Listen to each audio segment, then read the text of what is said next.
Hello everyone, good morning and happy Saturday. We are on June 8th, 2024, and this is the 6th installment of Being Civil in Minnesota. I'm so happy to be here. My name is Meghan Maes, and I'm the owner of Maes Law, and I come here every Saturday at 10 to talk about family law issues in the state of Minnesota. Hi, good morning. Hi guys, welcome.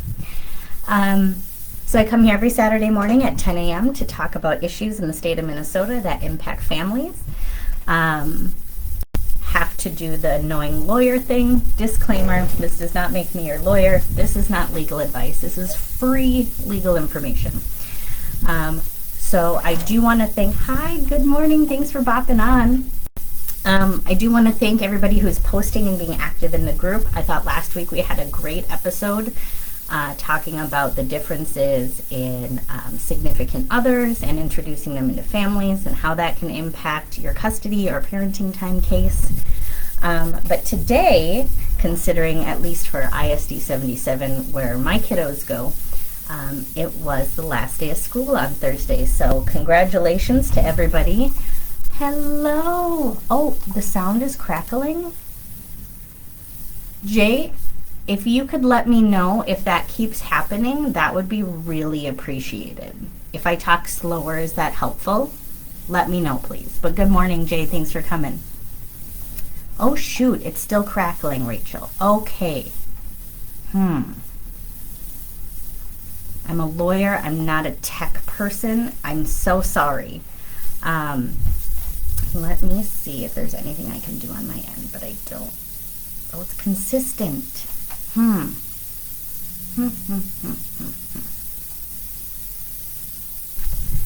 don't know what to tell you guys. I'm so sorry. I'm just going to keep going, and I will try to figure this out on my back end. I'm so sorry.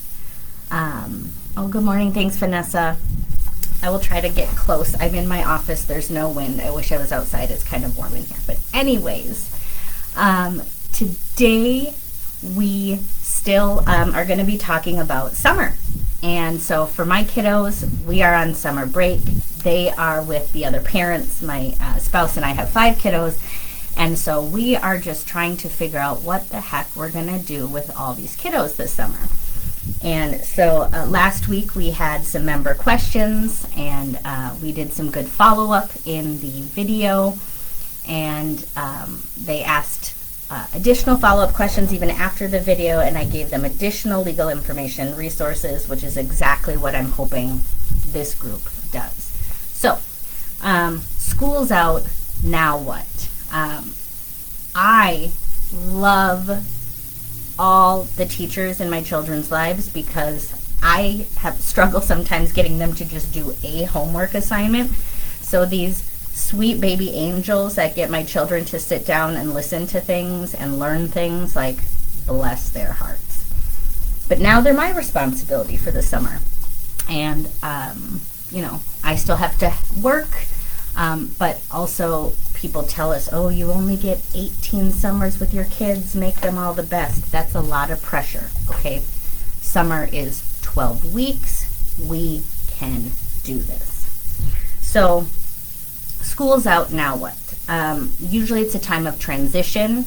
The first thing you want to do is look at your court order. Is there a schedule that says that there will be something different between a school year and a summer schedule?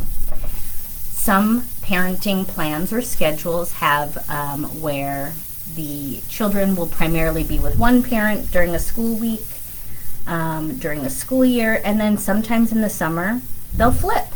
And the person who had weekend parenting time during the school year will become the weekday parent in the summer.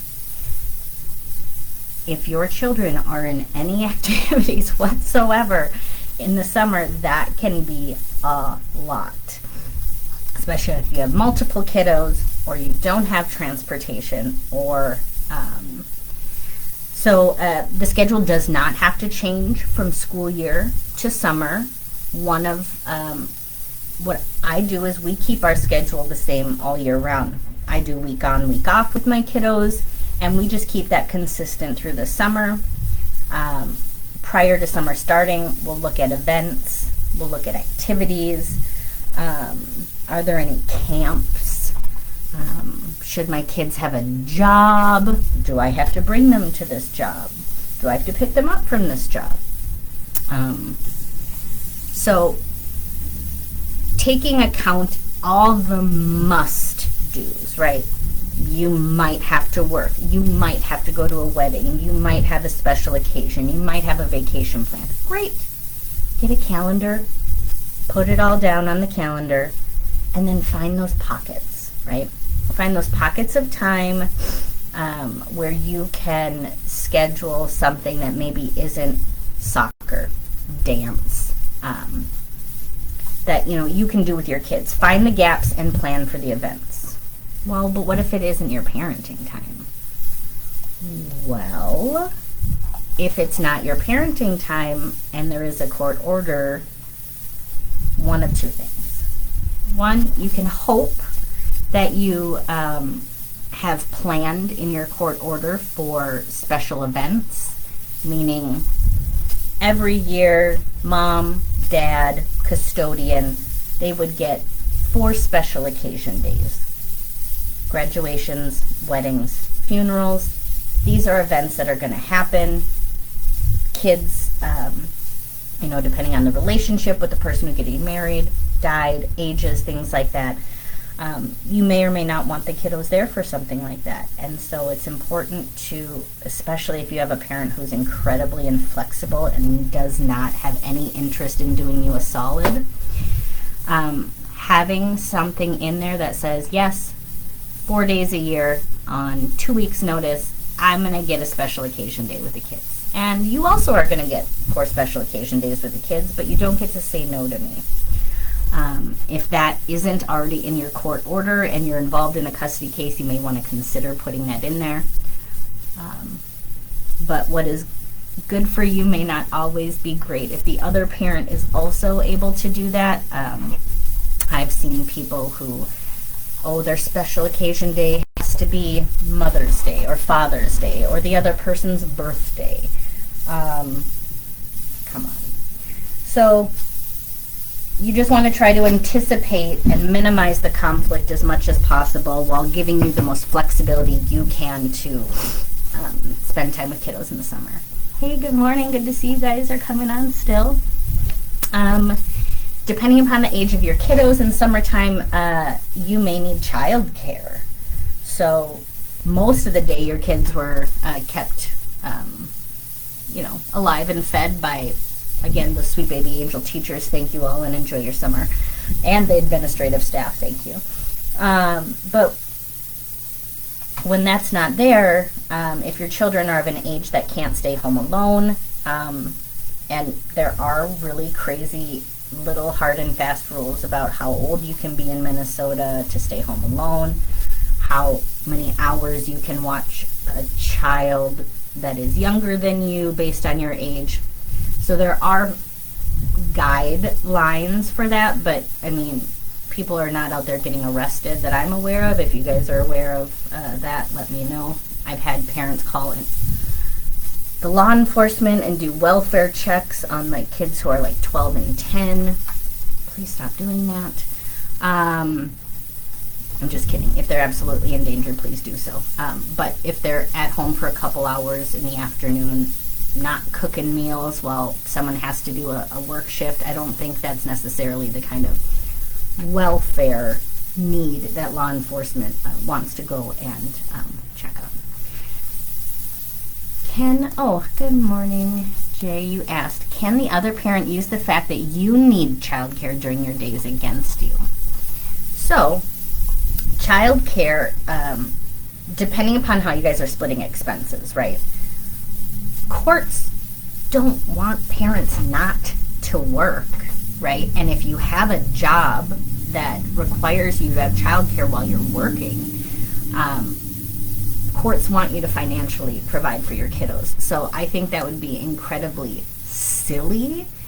Now, when you say, can they use it against you, are you really asking can the other parent volunteer to provide the child care while you're working instead of having to pay a provider. Certainly, if a parent is available to provide that care, that can be an option. But when you use the words like, can they, use it against you, it doesn't sound like you probably have the greatest co-parenting relationship. So, co-parents will try to use anything they can against you if that's their motivation. But no, get that job, go work. What can be hard though is childcare is so incredibly expensive, and so many people find, I can go out and find childcare and get a job, but the amount of money I'm making and paying somebody else to watch my kiddo is really kind of doesn't make it worth it, right? So there's a lot of those kinds of questions going on, and to each their own. If you are using childcare for work or school, then you guys would split those costs based on child support.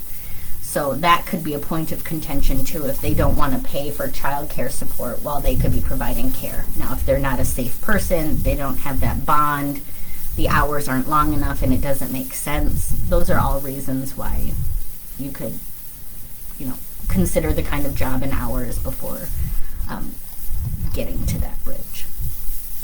Okay, so if you do have a schedule and you have put down everything you can do, I'm a visual person.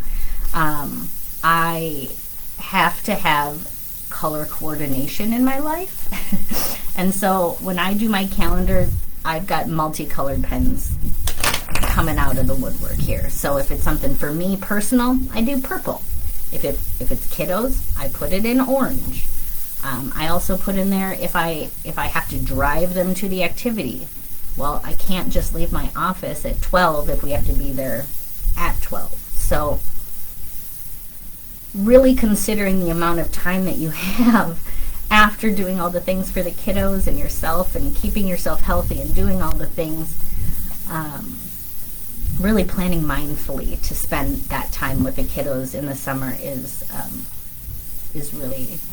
going to be chef's kiss. So if you do need changes, reach out to the other parent in advance. Try to come to an agreement. If they are not